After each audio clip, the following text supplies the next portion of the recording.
one of the things that I try to do and that we try to do is teach them to see their adult supports as supports. So often these kids see adults and authorities as objects for them to work around.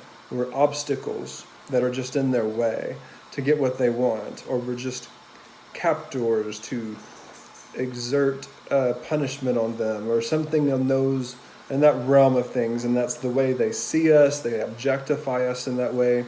And one thing we need to help them do is to help them see us as allies, as supports, as their go-tos whenever they need something. So to do that, though, we have to show them that we're safe. That if they come to us in their time of need, whenever they're struggling, that they're not going to get a lecture, they're not going to get a scolding, they're going to get someone who can sit with them and handle their chaos. See, if they come to us in their chaos and then we become chaotic, that tells them we're not safe. We have got to be able to handle the bad news when it comes. We've got to be able to handle the confession whenever it comes.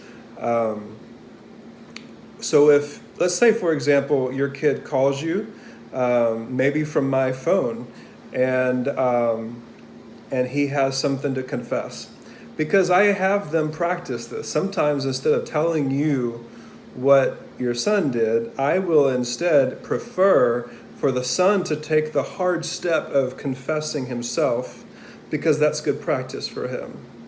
But be ready, because it's good practice for you too. And what you have to practice is being safe for him. He needs to experience you being safe in a moment when he's scared of what you're going to say and how you're going to respond. So let's say your son calls and says, "Mom, I just got the police called and I got a new ticket because I was going crazy," or whatever.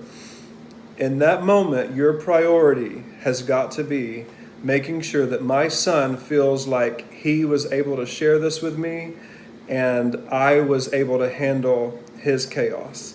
That he can look back on this moment with me because he's scared and he's vulnerable right now. And I passed the test by affirming him, by believing in him, by empathizing with him, and by being overall able to contain any trigger that might bring up for me, whether it be fear or a worse trigger, like actually feeling like I'm back in this place with my son again where everything's just out of control, a fear of the future. Is my son ever actually going to get it here? Is he ever going to actually change?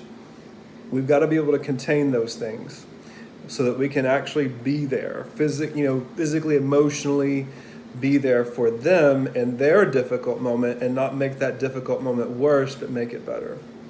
So be ready, because at any moment your son could really mess up, and I may have him take the option. Like, I can let your parents know, it's my job, or if you want to practice confessing to your parents, you can call them yourself.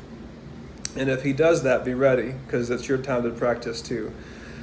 If I get the chance, I'll give you a warning, but sometimes it's like right there in the moment. So I'm telling you now, be ready, okay? And let's help him have a new way of seeing you, that you're not his obstacle to get around and sneak around. You are his best ally. You are safe. You are stable. You are able to handle his mess and his chaos. Okay, I hope that helps. Y'all have a great week.